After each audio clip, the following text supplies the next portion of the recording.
मंगल भवन चैनल की ओर से आप सभी को विजयादशमी की हार्दिक शुभकामनाएं। आज का दिन केवल रावण दहन या त्योहार की खुशियों का दिन नहीं है, बल्कि यह वह पावन क्षण है जो हमें याद दिलाता है कि सत्य, धर्म, साहस और नीति हमेशा अधर्म और अन्याय पर विजयी होते हैं। इसलिए आज हम जानेंगे उन महत्वपूर्ण ऐतिहासिक और पौराणिक घटनाओं के बारे में जो ठीक इसी दिन घटी थी और जिन्होंने हमारे जीवन और संस्कृति को गहराई से प्रभावित किया। सबसे पहले हम सुनेंगे मां दुर्गा और महिषासुर की कथा, फिर चलेंगे त्रेता युग में और जानेंगे राम रावण युद्ध की गाथा।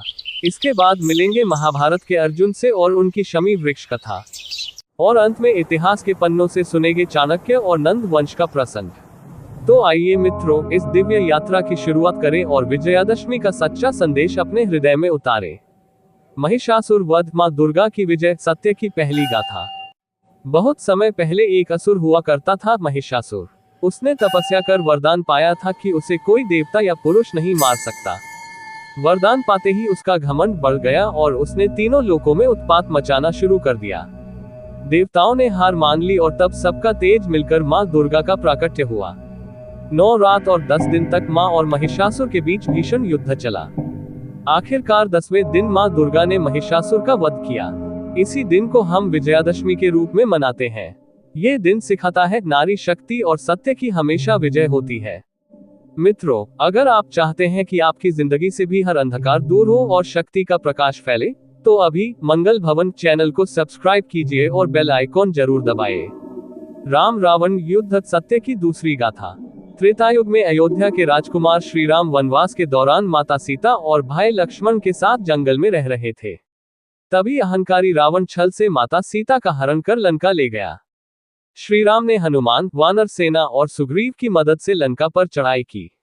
भीषण युद्ध हुआ। रावण शक्तिशाली था, लेकिन सत्य और धर्म के सामने उसका साम्राज्य टिक न सका। विजयादशमी के दिन श्री राम ने ब्रह्मास्त्र से रावण का वध किया। ये घटना साबित करती है, असत्य चाहे कितना भी शक्तिशाली क्यों न हो, अंत में उसकी हार होती है। मित्रों, अगर आप मानते हैं कि धर्म और सत्य की शक्ति हमेशा विजयी होती है, तो अभी इस वीडियो को लाइक करके चैनल को सब्सक्राइब कर लें और बेल आइकॉन जरूर दबाएं। चलिए शुरू करते हैं तीसरी कहानी, अर्जुन और शमी वृक्ष की। महाभारत काल में पांडव अज्ञातवास के अंतिम वर्ष में मत्स्य देश में छिपे थे। अर्जुन ने अपना गांडीव, धनुष और अस्त्र शस्त्र एक शमी वृक्ष में छुपा दिए थे। जब कौरवों ने विराट राज्य पर हमला किया, तो अर्जुन ने उसी शमी वृक्ष से अपने अस्त्र शस्त्र निकाले और अकेले ही कौरव सेना को परास्त कर दिया। उसी दिन विजयादशमी थी, इसलिए आज भी लोग इस दिन शमी वृक्ष और शस्त्र पूजा करते हैं। ये कहानी हमें सिखाती है, धैर्य और साहस को सही समय पर जगाओ, विजय निश्चित है। यदि आप चाहते हैं कि आपके जीवन में अर्जुन जैसा साहस और आत्मविश्वास जागृत हो, तो अभी इसे अपने साहसी दोस्तों को शेयर करें और चैनल को सब्सक्राइब करना ना भूलें। चाणक्य और नंद वंश, नीति की चौथी गाथा। इतिहास के पन्नों में विजयादशमी का एक और प्रसंग मिलता है। मगध साम्राज्य का नंद वंश अपने अत्याचारों के लिए कुख्यात था। तब ब्राह्मण विद्वान चाणक्य ने प्रण लिया कि वह इस अन्याय का अंत करेंगे।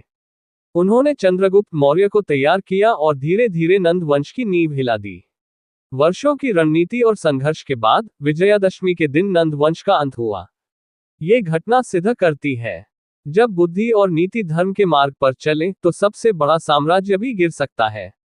मित्रों, यदि आप भी मानते हैं कि बुद्धि और नीति से हर समस्या का समाधान हो सकता है, तो अभी मंगल भवन चैनल को सब्सक्राइब कीजिए और बेल आइकॉन दबाइए।